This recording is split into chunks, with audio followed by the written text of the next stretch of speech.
Assalamu alaikum students, I am Ikra and I welcome you all to Zavia Educational Services YouTube channel.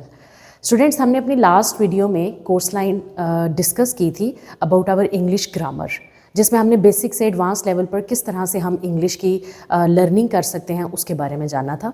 In this video we will be talking about the course outline of our English precis and composition paper. Basically, when we move towards our proper syllabus of English Pressy and Composition, तो उसमें हमारी जो vocabulary है उसका एक बहुत mandatory role होता है.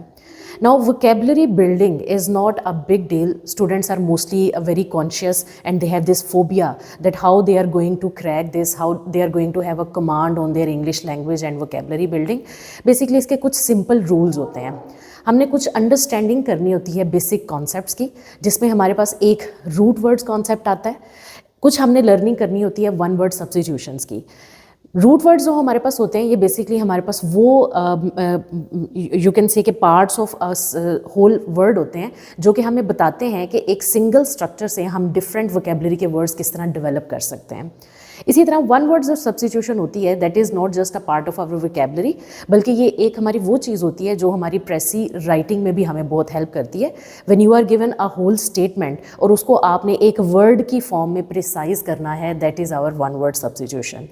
हमारी जो वोकेबलरी है हमारे सब्जेक्टिव पार्ट में तो एक बहुत बड़ा रोल प्ले करती है, लेकिन इसके साथ साथ जो हमारा ऑब्जेक्टिव पार्ट होता है कंपेटिटिव एग्जाम्स में पेपर्स का, उसमें 20 मार्क्स की वोकेबलरी हमारी होती है, जिसमें 10 मार्क्स के सिनोनिम्स और 10 मार्क्स के एंटोनिम्स होते हैं.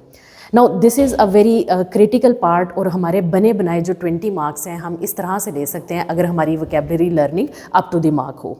Moving on, we have other very important components of our paper, जिसमें हमारे पास pair of words, idioms and proverbs और फ्रेजल वर्ब्स आते हैं.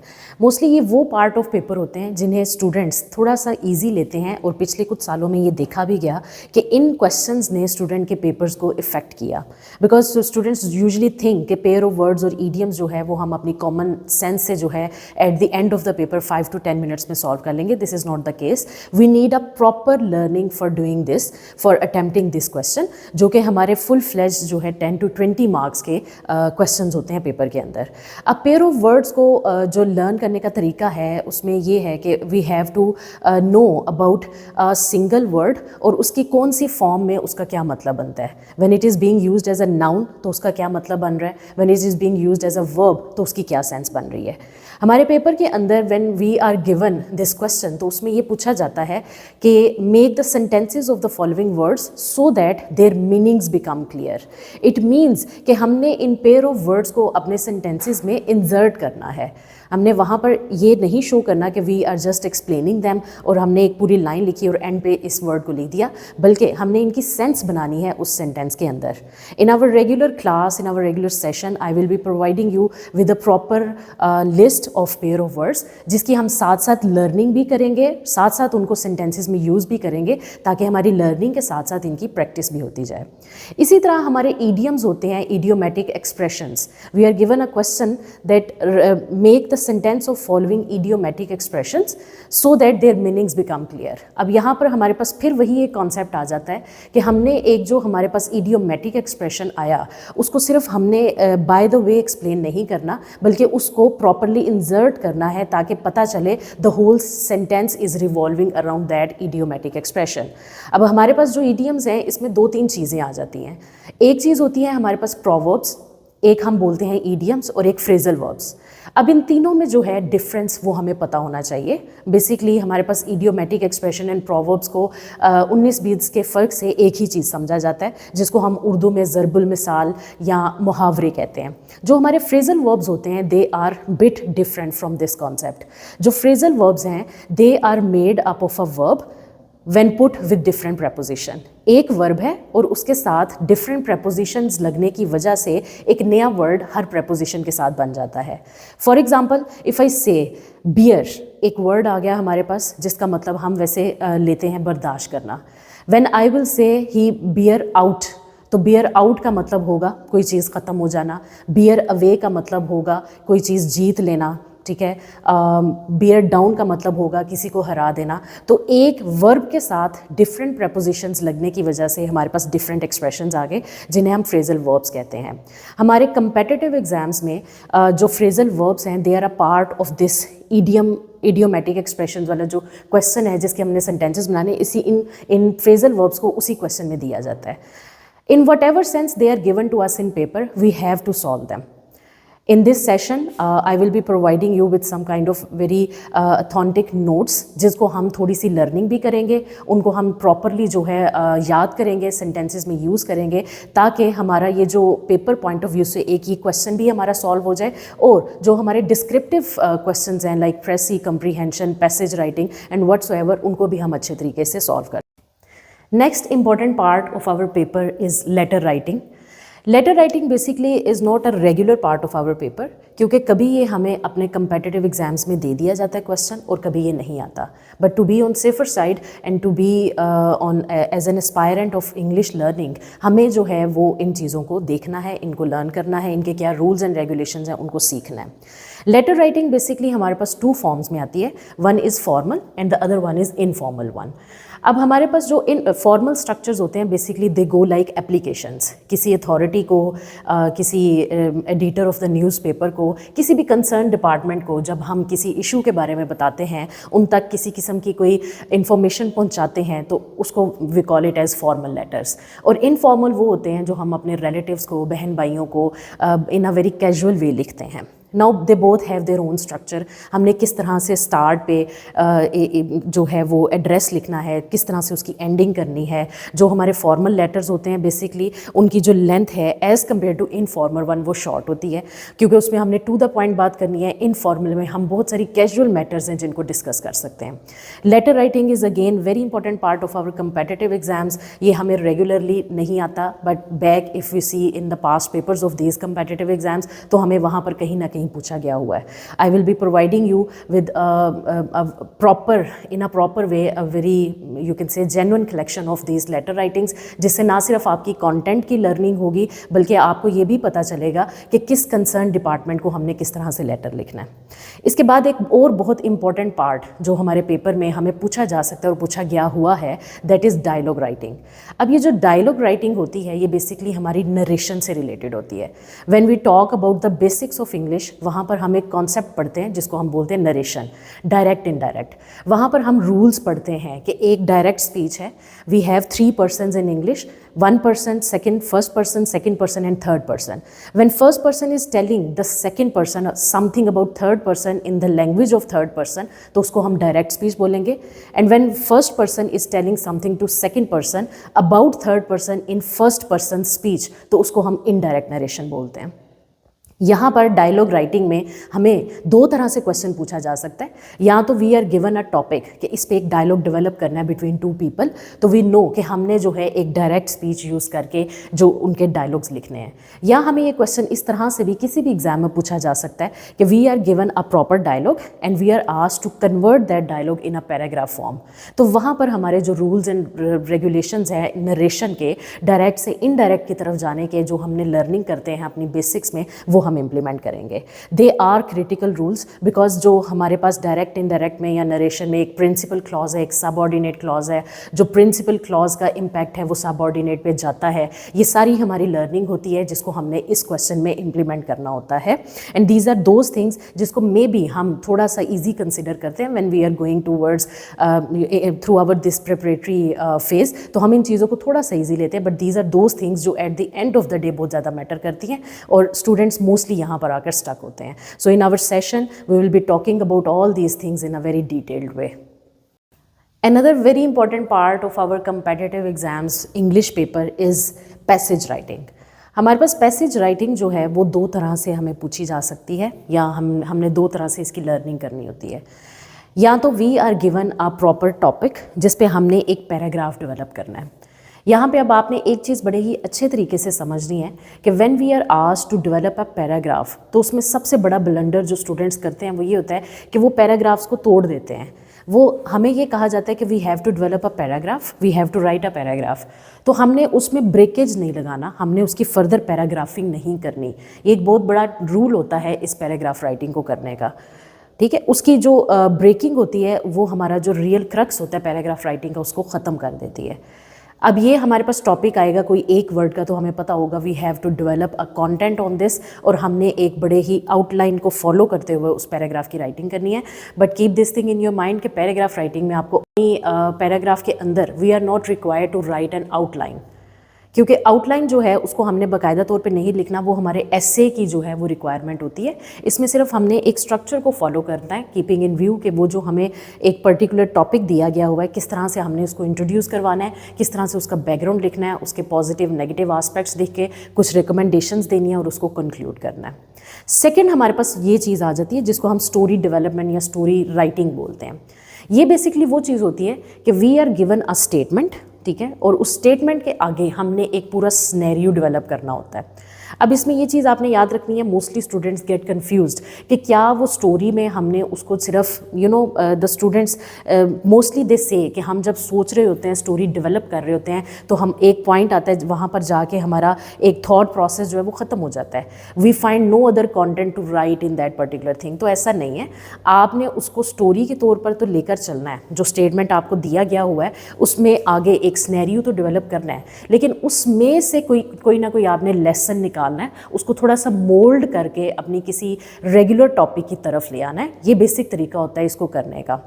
हम अपने सेशन में जब इसको एक डिटेल्ड वे में डिस्कस करेंगे तो हम ये चीज़ देखेंगे कि हम इतना ज़्यादा इसकी प्रैक्टिस करेंगे कि हमारे अंदर ये स्किल डेवलप हो जाएगा कि एक स्टेटमेंट से हम किस तरह पूरी स्टोरी डेवलप कर सकते हैं, किस तरह से एक पूरे आइडिया को डिफरेंट आस्पेक्ट से, डिफरेंट पर्सपेक्टिव से लेकर चल सकते हैं। एंड मोस्ट इम्पॉर्टेंटली, एक अगर हमें कोई पर्टिकुलर कॉन्टेंट दिया हुआ है तो उसको हम डिफरेंट डायमेंशंस में किस तरह से मोल्ड कर सकते हैं। Because at the and paragraph writing में या पैसेज राइटिंग में जो उन्होंने आपकी चीज़ देखनी है वो एक तो एक सीक्वेंस देखना है कि आपने किस तरह से किस नेचर को फॉलो किया है, और उसके साथ साथ वो ये देखेंगे कि आप अपने नॉलेज को किस तरह से ट्रांसफॉर्म करते हो from one aspect. After talking about other different questions of our paper, अब हम मूव कर रहे हैं towards the most important parts of our paper, जिसमें हमारे पास पहले आ जाता है ट्रांसलेशन।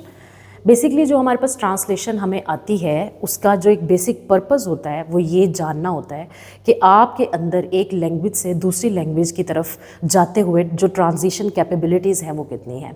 हमें ये पता है कि उर्दू ग्रामर और इंग्लिश ग्रामर के कुछ रूल्स हैं, ठीक है, they are obviously at some points they are same, लेकिन कुछ ऐसे पॉइंट्स हैं जहाँ पर उर्दू को हमने उर्दू के स्ट्रक्चर के मुताबिक लेकर चलना है, इंग्लिश को इंग्लिश के स्ट्रक्चर के मुताबिक।